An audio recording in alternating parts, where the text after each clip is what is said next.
Club at Silver Flowers, Princess Katie and the dancing room. Hello, and how are you?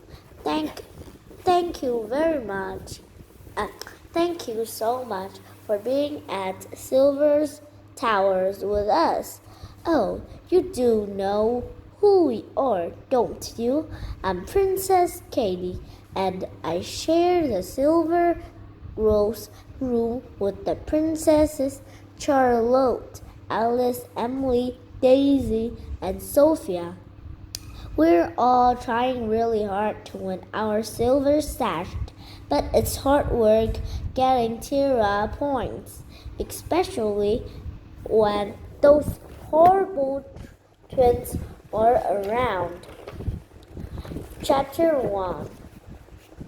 Girla, darling, could you ask Daisy to pass the marmalade? Nobody here has any manners, even though they're supposed to be princesses. We were sitting having our breakfast, and as usual, the twins were showing off. Princess Diamond was so near the marmalade she could easily have reached it herself. I looked at Daisy, and she was staring at her plate. She didn't seem to have heard Diamond at all. Alice leaned across the table and thumped the jar down right under Diamond's nose. Your marmalade, your majesty, she said. Sorry to have troubled you, I'm sure, Diamond said in a sneery voice and tipped at least half the jar into her toast. Sophia was sitting next to Daisy, and she noticed how quiet she was too. Are you all right? She asked. Daisy shook her head. At once, we all clustered around her, asking what was wrong. Daisy is so lovely, and she's so kind. None of us wanted her to be unhappy. It's the school outing, Daisy said, and she sounded very wobbly. I don't want to go. I'm scared. What outing? What outing? I asked.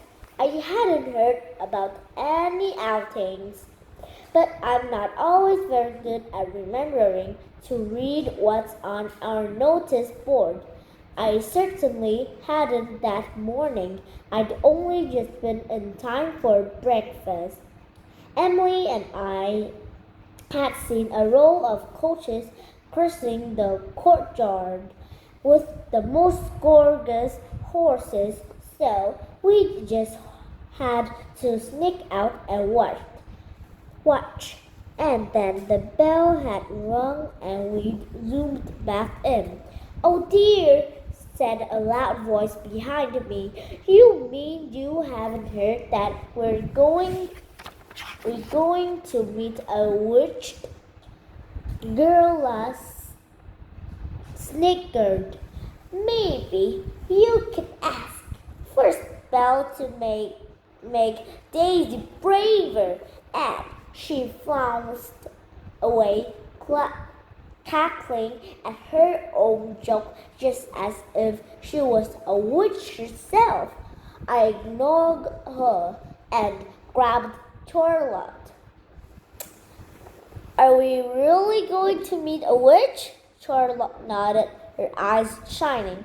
It was on the board this morning. Fairy and Gora taking us. We're going to spend the afternoon with witch wind lesson and hear about good magic.